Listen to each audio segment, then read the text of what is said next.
మాజీ మంత్రి కాకాని గోవర్ధన్ రెడ్డితో వైసీపీ నేతల ములాఖత్. సెంట్రల్ జైల్లో గోవర్ధన్ రెడ్డిని కలిసిన పెద్దిరెడ్డి, అనిత వెంకట్రామిరెడ్డి, కేతిరెడ్డి. ఈ సందర్భంగా కూటమి ప్రభుత్వంపై విరుచుకుపడిన వైసీపీ సీనియర్లు. ధర్మవరం మాజీ ఎమ్మెల్యే కేతిరెడ్డి వెంకట్రామిరెడ్డికి నెల్లూరులోను ఫాలోవర్స్. సెంట్రల్ జైలు వద్దకు వచ్చిన సందర్భంగా అభిమానులకు సెల్ఫీలిచ్చిన నేత, అభిమానులతో సందడిగా గడిపిన కేతిరెడ్డి. ఏపీలో శాంతి భద్రతలు దిగజారాయన్న తిరుపతి ఎంపీ గురుమూర్తి. పలు అంశాలపై ఎస్టీ కమిషన్ను కలిసిన ఎంపీ ఏపీలో అరాచక శక్తులు పేటరేగిపోతున్నారని ఆవేదన. నెల్లూరులో కొనసాగుతున్న యోగాంధ్ర మాసోత్సవాలు. అధికారులతో కలిసి ఇన్ఛార్జ్ కలెక్టర్ కార్తిక్ యోగా సాధన, యోగా దినోత్సవాన్ని జయప్రదం చేయాలని పిలుపు.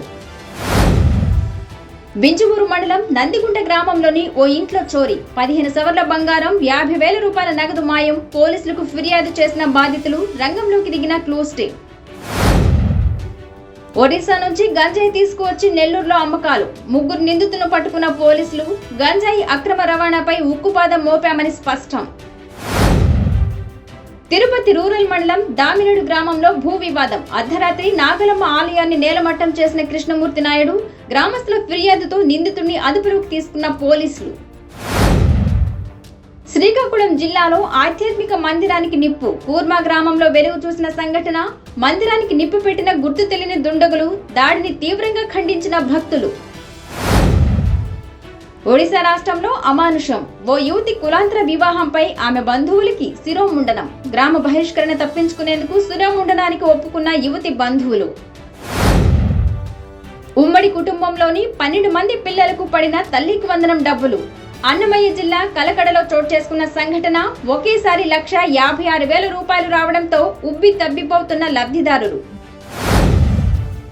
అహ్మదాబాద్ విమాన ప్రమాద ఘటనలో 274కు చేరిన మృతుల సంఖ్య. ఫ్లైట్లోని 241 మందితో పాటు బీజే మెడికల్ కాలేజీకి చెందిన 33 మంది మృతి. మృతుల కుటుంబాలలో విషాద ఛాయలు.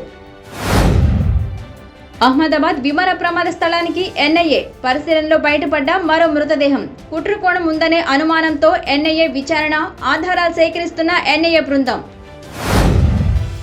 సంగారెడ్డి జిల్లా కాజిపల్లి గ్రామంలో అగ్ని ప్రమాదం. హైటెన్షన్ విద్యుత్ వైర్లు టిప్పర్ కు తగలడంతో చెలరేగిన మంటలు. టిప్పర్ పూర్తిగా దగ్ధం కాగా డ్రైవర్ రామ్సుజన్ మృతి. నీట్లో సత్తా చాటిన తెలుగు విద్యార్థులు. గత నెల 4వ తేదీన జరిగిన రాత పరీక్ష. దేశవ్యాప్తంగా హాజరైన 22 లక్షల మంది విద్యార్థులు. తెలుగు రాష్ట్రాల విద్యార్థులకు మెరుగైన ర్యాంకులు.